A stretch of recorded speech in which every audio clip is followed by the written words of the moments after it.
This is Chapter 5, Learning. I want to give a disclaimer before we start on the chapter. There will be several areas that may become confusing as you begin reading the chapter. Please write down any questions you may have so that I can help you along the way. By the end of this chapter, you should be able to define learning in psychological terms, explain how conditioned responses are acquired, and describe the contributions of Ivan Pavlov. Explain the process by which conditioned responses become weaker or disappear. Explain how conditioned responses can be strengthened. You should be able to define stimulus, generalization, and discrimination, and describe their roles in classical conditioning. Explain classical conditioning from a cognitive perspective. Apply classical conditioning to examples discussed in the text. Define operant conditioning. Identify major figures in its development and describe their contributions. Describe different types of reinforcement and schedules of reinforcement. Explain the effects of different types of reinforcement on response rates. Define punishment and explain why psychologists raise concerns about the use of punishment in disciplining children. Finally, you will hopefully be able to explain the difference between escape learning and avoidance learning, apply operant conditioning to examples discussed in the text, define cognitive learning, and describe several types of cognitive learning. So let's get started with learning. All right, so we're starting with Module 5.1, and it's going over classical conditioning, where we'll be learning through association. What is classical conditioning? Classical conditioning is a type of learning where you connect two things together so strongly that one starts to trigger the response of the other. Think of it as your brain saying, oh, whenever this thing happens, that other thing usually follows, so I'll just react now. Here are some key terms you want to remember. Let's break down the moving parts. Unconditioned stimulus, US, something that naturally and automatically makes you react. For example, food makes a dog drool. Unconditioned response, UR, is the natural automatic reaction to the unconditioned stimulus. An example of this is the dog drooling when it sees food. Then there's the neutral stimulus, NS. This is something that doesn't cause the reaction on its own, at least not at first. Example, a bell ringing doesn't make a dog drool by itself. Next is the conditioned stimulus, CS, the neutral stimulus after it's been paired over and over with the unconditioned stimulus. It now triggers a reaction. Consider, the bell, once paired with food, becomes the signal for food. We are up to the conditioned response, CR, the learned reaction to the conditioned stimulus. An example here is the dog drooling when it hears the bell, even if no food shows up. So you may have heard of this famous example, Pavlov's dogs. Ivan Pavlov was a Russian physiologist, meaning he studied how the body functions. He wasn't originally out to study psychology at all. In fact, his early work focused on digestion in dogs, but in the process, he stumbled upon one of the most famous discoveries in psychology, classical conditioning. So, step 1, food, US, would make the dog drool, UR. Step 2, pairing the bell, NS, with the food, US, and the dog drools, UR. Step 3, the bell now becomes CS. Dog drools, CR, even without food. There are everyday examples like your phone buzzes, CS. You feel excited, CR, because you've learned it might mean a fun message. The smell of popcorn, US, makes your mouth. So this slide just gives you a visual picture of what I was discussing in the previous slide about how classical conditioning works. So you can see what's happening before conditioning, in which we have the US, which is the food to the mouth, and it works in conjunction and pairing. That would have the unconditional response, which is salivation. Then we'll present the neutral stimulus, and the neutral stimulus in this case would be the tone. That wouldn't, in this case, the tone by itself is not going to do nothing. The dog is not going to salivate. But when we start to condition, then you have the neutral stimulus of the tone is going to be paired with the unconditioned stimulus, which is the food, and that's going to elicit the unconditional response, which is salivation. Now, when you do this enough times, after that conditioning happens, you'll then have a conditioned stimulus, that being the tone, which will then elicit that conditioned response, which will be salivation. So hopefully this all makes sense now. Now let's go over other principles of classical conditioning. 1. Extinction. Definition. When the conditioned response, CR, gradually fades away because the conditioned stimulus, CS, is no longer paired with the unconditioned stimulus, US. Example. If Pavlov rings the bell, CS, but never brings food, US, the dog will eventually stop salivating, CR. Think of it as the brain learns the trick is over. 2. Spontaneous recovery. Definition. After extinction happens, the conditioned response, CR, can suddenly reappear, almost like a memory hiccup. Example. Days after the dog stopped drooling to the bell, Pavlov rings it again, and, surprise, the dog salivates a little. Think of it as the comeback tour of the response. 3. Reconditioning. Definition. Relearning the conditioned response after extinction. This usually happens faster than the first time. Example. If Pavlov starts ringing the bell and giving food again, the dog quickly remembers and starts salivating. Think of it as, once you've learned, it's easier to relearn. 4. Stimulus generalization. Definition. When things that are similar to the conditioned stimulus, CS, also trigger the conditioned response, CR. Example. If the dog was conditioned with a bell tone, it might also salivate to a doorbell or a phone ringtone. Think of it as close enough counts. 5. Stimulus discrimination. Definition. Learning to tell the difference between the actual conditioned stimulus, CS, and similar ones, so only the real CS causes the response. Example. The dog learns to salivate to Pavlov's bell, but not to the doorbell or phone ringtone. Think of it as not every bell means food. Quick wrap up. Extinction equals response fades. Spontaneous recovery equals response pops back up unexpectedly. Reconditioning equals response is relearned quickly. This is some everyday explanations of classical conditioning and emotions.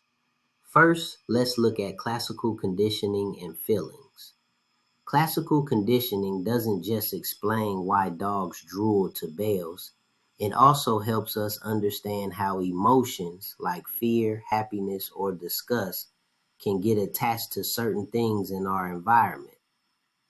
Conditioned emotional reaction, or CER. Definition. An emotional response, fear, joy, anxiety, etc., that develops because of classical conditioning. Example: if a child hears a loud, scary noise, US, every time they see a white rabbit, NS, the rabbit eventually becomes a conditioned stimulus, CS, and the child feels fear, CR. Phobias. Definition: an extreme or excessive fear of a particular object or situation. How they form: often through classical conditioning. For example, if someone is bitten by a dog once, they may develop a strong fear of all dogs. Key facet: a small bad experience can create a big lasting fear. This leads to behavior therapy. Definition: a type of therapy that applies learning principles like classical conditioning to help people change behaviors and reduce fears. Example: someone afraid of elevators might slowly be exposed to elevators in safe, controlled steps until the fear lessens. Main idea: you can unlearn fear the same way you learned it. Conditioned taste aversion. Definition: when you avoid a food or drink because you once got sick after having it, even if the food didn't really cause the sickness. Example: if you ate spaghetti and then later got food poisoning, maybe from bad milk, you might still avoid spaghetti forever because your brain paired it with feeling sick. Know that this form of learning is super strong. It can happen in just one pairing. Quick recap: CER. Emotions learned through conditioning. Phobias. Extreme, often learned fears. Behavior therapy. Uses conditioning to help people overcome fears. Taste aversion. Avoiding food because of one bad experience. Then there's classical conditioning and the immune system. What Adder and Cohen discovered in the 1970s, psychologists Robert Adder and Nicholas Cohen conducted experiments demonstrating that classical conditioning not only affects behavior and emotions, but can also influence the immune system. They paired a neutral stimulus, like a flavored drink, with an immunosuppressant drug. Over time, the flavored drink alone, now a conditioned stimulus, was enough to trigger the body's immune system to weaken, a conditioned response. Why should this matter? This was groundbreaking because it showed how the immune system can be trained, just like behavior can. Learning principles affect not just the brain, but also the body's biology. Real-world health implications. Organ transplants. Normally, patients take immune suppressant drugs so their body doesn't reject the new organ. But these drugs can have serious side effects. Conditioning potential. If classical conditioning could help train the body to accept an organ by pairing a neutral stimulus with the drug, patients might need less medication, reducing side effects. So Adder and Cohen showed that learning can shape biology, how our immune responses can actually be conditioned, just like salivation or fear. This opened the door for using psychology and conditioning in medical treatments. Okay, so this module 5.2 is going over operant conditioning, and it's going to be discussing learning through consequences.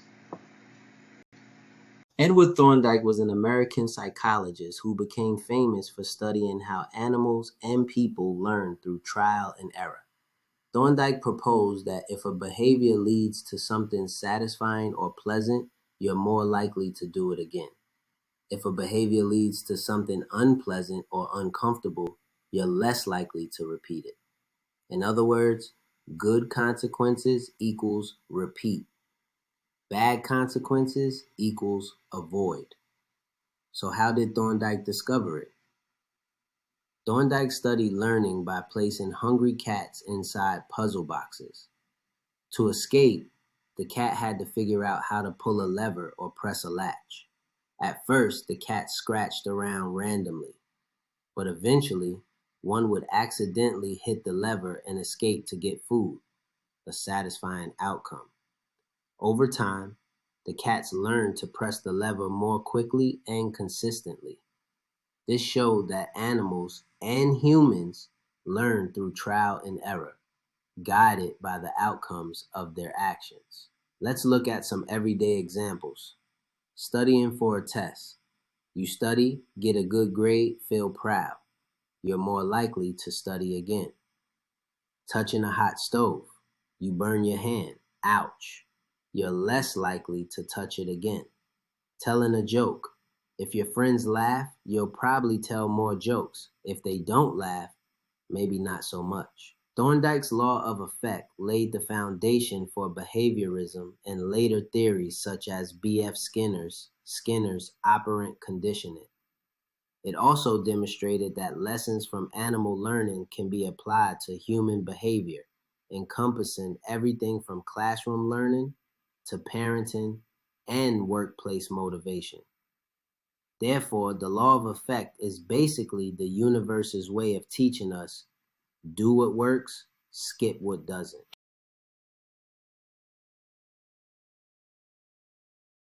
Now, let's discuss the principles of operant conditioning, beginning with reinforcement. First, there's positive reinforcement. Definition: adding something pleasant after a behavior to increase the chances that behavior will happen again. Think positive equals adding. Example: you finish your homework and your teacher gives you praise or a gold star. You're more likely to do homework again. Next, there's negative reinforcement. Definition: removing something unpleasant after a behavior to increase the chances that behavior will happen again.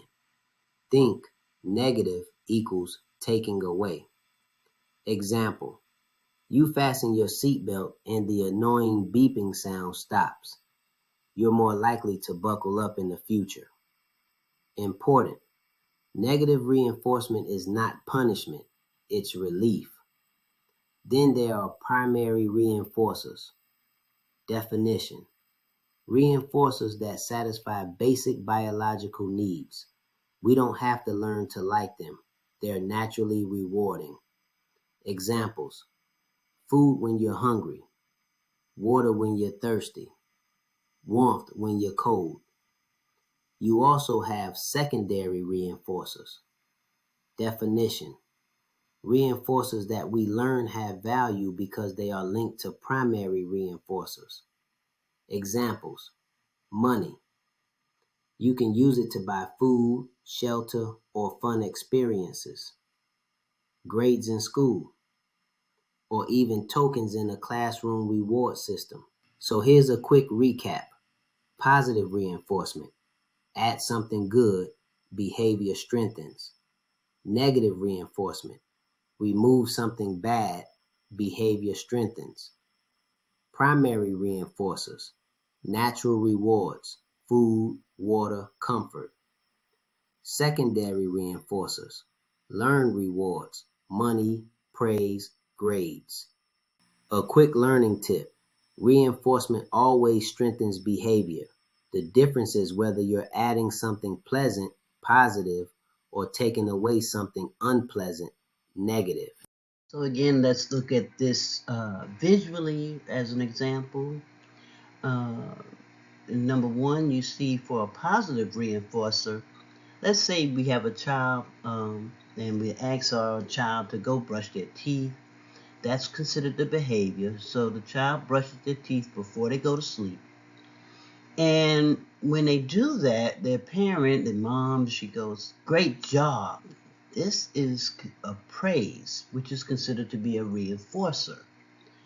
Now, that effect for frequency will increase the behavior, meaning that because of the praise, the child will be more likely to brush their teeth again and again, and do it without mom always having to say it.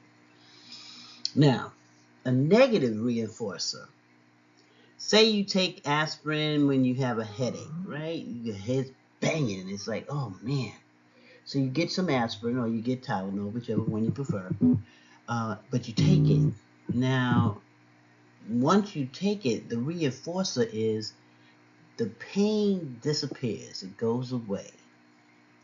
Hence, now the frequency of the behavior is going to increase because you'll be more likely to take either the Bayer aspirin or the Tylenol in the future when you have a headache. So hope that helps in terms of seeing how reinforcement happens and works in real life situations. Here we'll look at discriminative stimulus and shaping 1. Discriminative stimulus. Definition. A signal or cue that tells you reinforcement. A. Reward is available if you do a certain behavior. Think of it as the green light for when it's worth acting. Everyday examples. The open sign at a restaurant signals you'll get food if you go inside. A teacher smiling and holding candy signals you'll get a piece if you answer a question. A text notification sound signals that checking your phone might give you the reward of a message or like. Key idea. Discriminative stimuli set the stage for reinforcement. Without the cue, the behavior might not pay off. 2. Shaping. Definition. A learning process where you reward small steps that get closer and closer to the behavior you want. Method. Successive approximations equals reinforcing each almost right behavior until the final goal is reached. Everyday examples. Dog training. First reward the dog for looking at the ball, then for moving toward it, then for picking it up, and finally for bringing it back. Learning to write an essay. A teacher first praises your brainstorming, then your outline, then your rough draft, and eventually your polished final essay. Fitness goals. Rewarding yourself for walking 10 minutes, then 20 minutes, then jogging, and eventually running a full mile. The key idea here is shaping is how complex behaviors are built by reinforcing progress step by step. So remember, discriminative stimulus equals the signal that a reward is available if you act. Shaping equals learning through baby steps with reinforcement along the way. Looking at the schedules of reinforcement, know that a schedule of reinforcement is basically a plan for when and how often rewards, reinforcements, are given after a behavior. Think of it as the reward schedule for learning. Next is continuous reinforcement definition. The behavior is reinforced every single time it happens. Everyday examples. Giving your dog a treat every time it sits. A vending machine gives you a snack every time you put in money. Downside.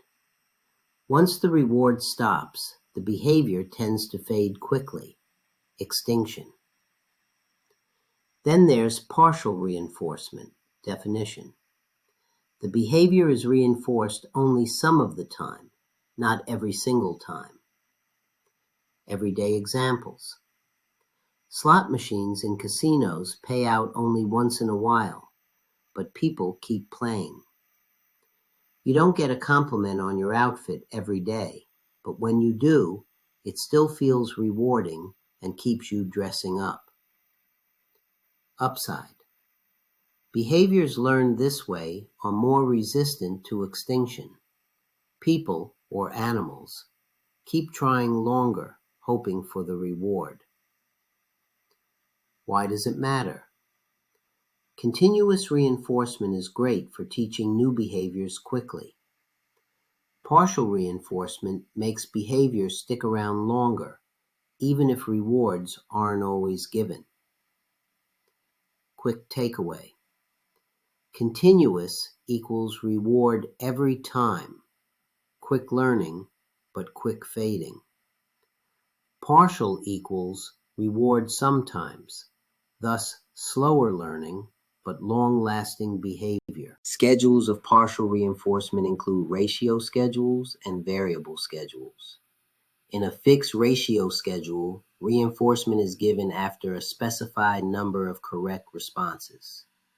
In a variable ratio schedule, the number of correct responses needed before reinforcement is given varies around an average number. In a fixed interval schedule, reinforcement is given only for a correct response made after a fixed amount of time has passed since the last reinforcement. In a variable interval schedule, the amount of time that must elapse before reinforcement is given for a correct response is variable. We've covered a lot, but there's still more. Let's start with escape learning definition.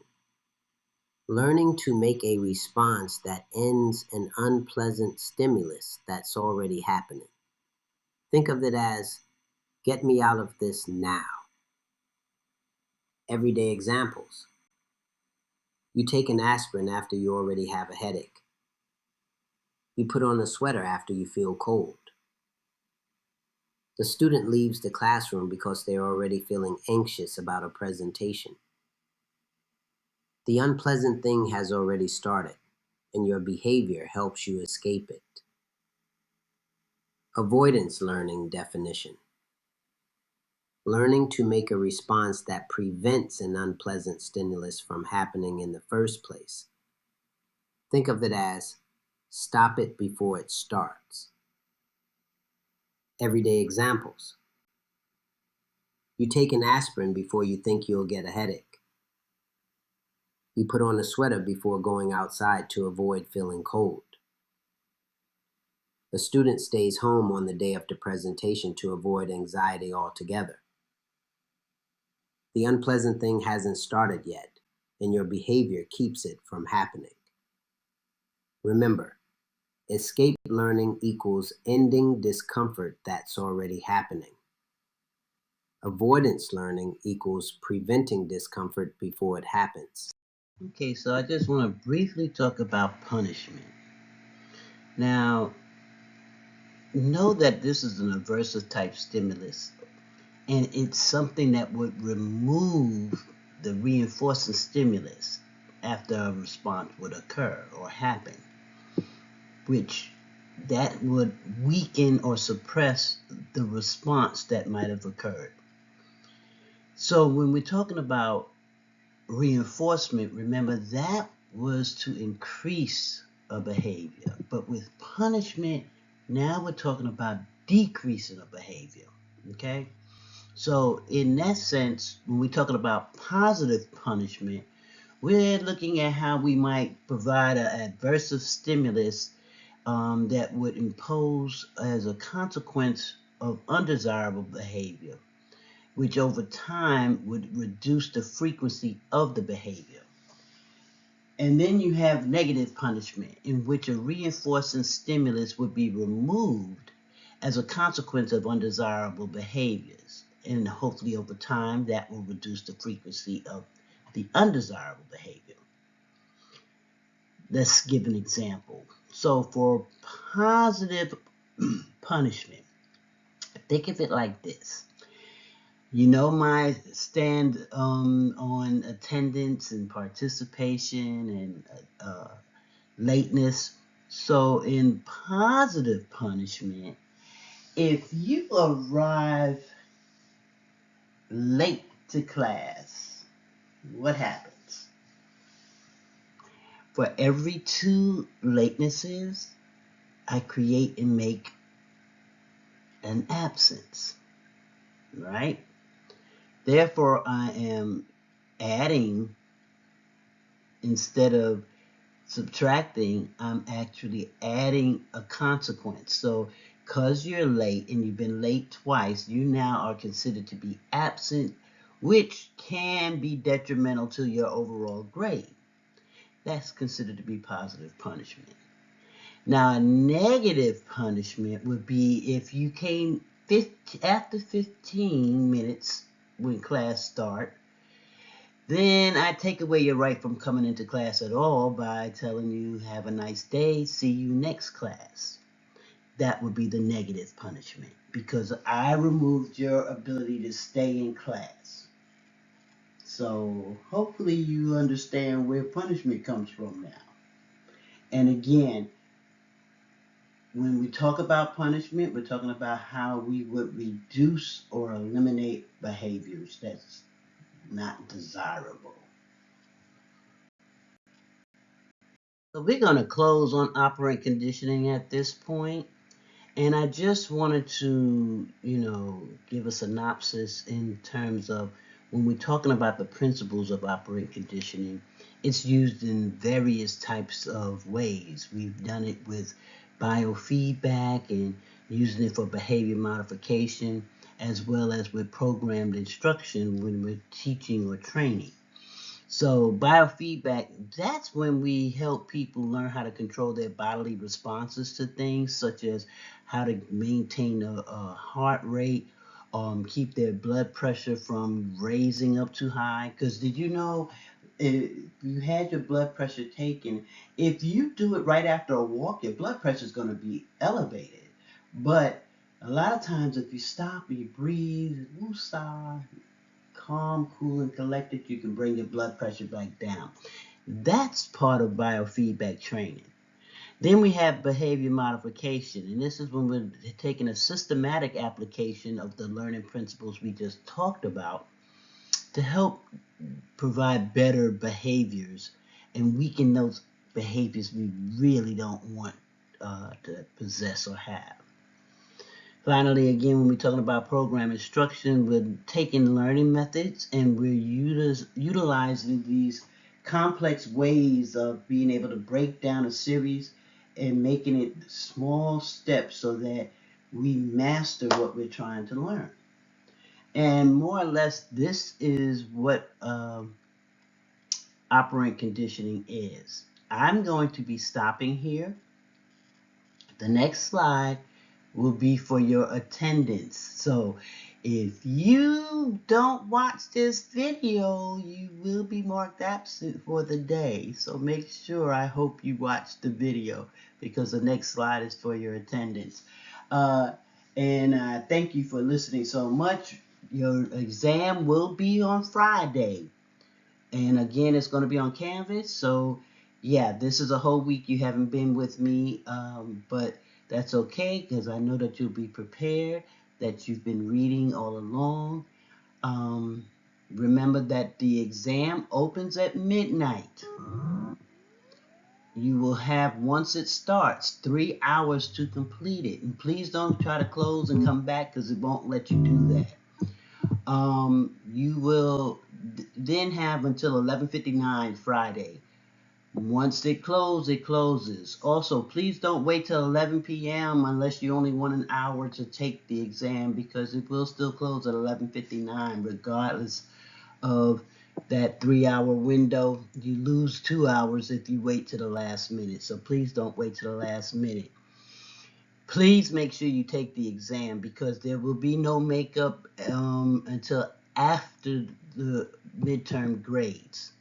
Now, in regards to grades, I just wanted to remind you that I will be grading you manually, meaning please do not take for words on face value Canvas scores because it do not allot for the attendance of any type of deductions that I might make. So again, remember with Canvas, it's only to help you to get a picture. It's not the correct or exact score. It might deviate. Please refer back to the syllabus for further instructions on that. And your grades will be in pause no later than Monday. But hopefully, if there's any questions or concerns, please send the message through the inbox on Canvas. And if you have technical issues, let me please say this. You must take a screenshot of the problem and send it to both me and IT support. That's a must, okay? IT support will be available from 8 a.m. to 5 p.m. If there's a technical problem, you need to let them know. Again, you'll take a screenshot and send it to me. On Friday, I will be checking periodically how things are going and checking for messages, but I will be tuning out after 6 p.m. So if you take the exam after 6, I won't be able to help you that day. Again, no makeups will be given until after, and only if there's a good reason and there's documentation attached. So now that I said all this fun stuff, I'm going to stop here. Remember, the next slide will be the QR code for your attendance for today. With that being said, have a great one. I hope that the rest of your week goes well, and I will see you next Wednesday. Yeah, it's going to be a minute, but we'll see each other again next Wednesday in the midst of October. Have a good one.